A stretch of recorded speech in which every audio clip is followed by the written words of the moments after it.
Salajengna wasalisatu jeung ari anu katilu eta muroatu waqtil jimai ngaraksa waktuna ngalekuy.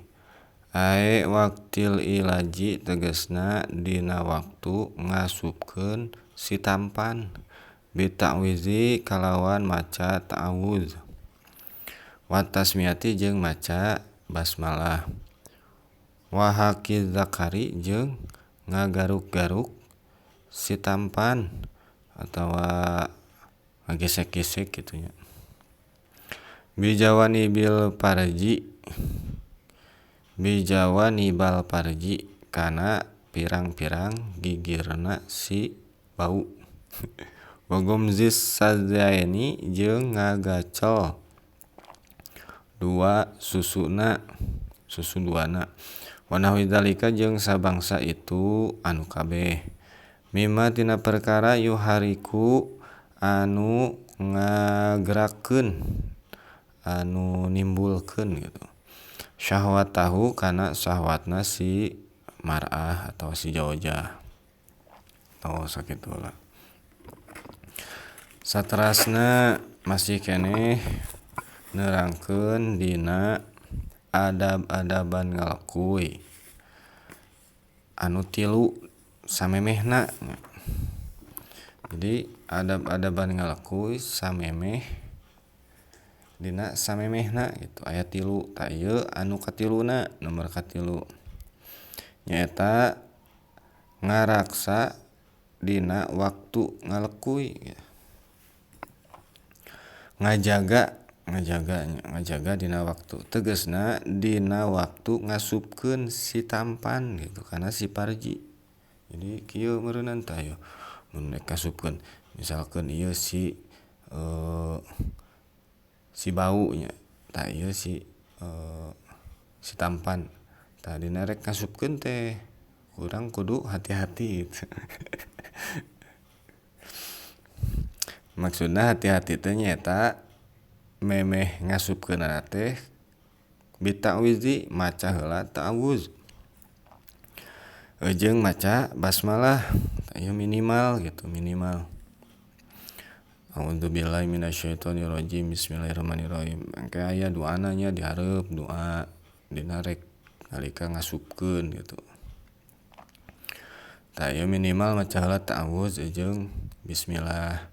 Naon sababna? Sabab dina ta'awudz depan a'udzu muga nyuhunkeun pangraksa kuring billahi ka Allah minasyaitoni ti setan arrajimi anu diranjam anu terkutuk nya. Tah eta artina. Tah tuluy maca bismillah. Tah dina bismillah pan sarua nya isti'anah gitu. Dina ba'na teh ba isti'anah minta tulung gitu. Kalawan nyebat jenengan Allah Ar-Rahmani Ar-Rahimi anu maparina nikmat.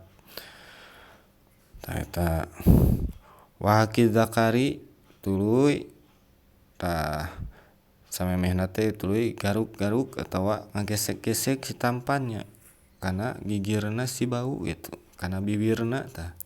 Jadi dina samemeh ngasupkeun teh digesek-gesek heula. Ya kumaha lah foreplay gitu. Wa gomzis sadyaini jeung ngagacel tah digacel dua. Eta nya diantarana pan area sensitifna awewe gitu. Dikenyotan gitu.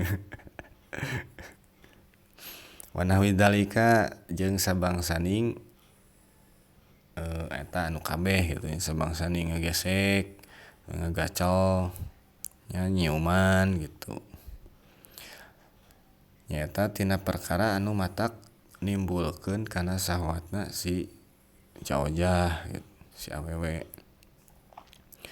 Pan diantarana susu pan nya atawa tuluy si bau tuluy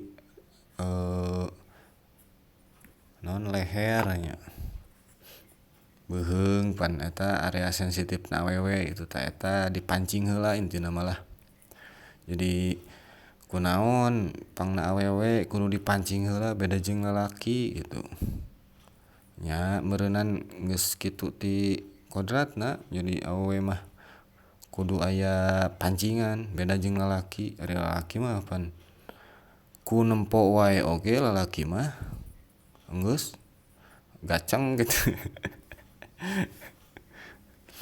matak awewe ayeuna diwajibkeun tutup aurat gitu da kodrat lalaki mah geus kitu nya ku ningali wae oge geus timbul syahwat gitu komo ayeuna ngaragap anteng gitu da eta mah geus sifatna karakter lalaki kitu nya dina syahwat mah jadi babari kapancingna teh tah beda jeung awewe gitu meureun matak awewe tina buuk wae kan tina buuk tina naon kulit bisa nimbulkeun syahwat ka lalaki gitu matak kudu ditutupan teh ieu mah ditonjol-tonjol pan dipancing aduh lalaki teh ulah nya ulah kitu mudah-mudahan urang sing bisa ngaraksa nya tina syahwat anu lain tempatna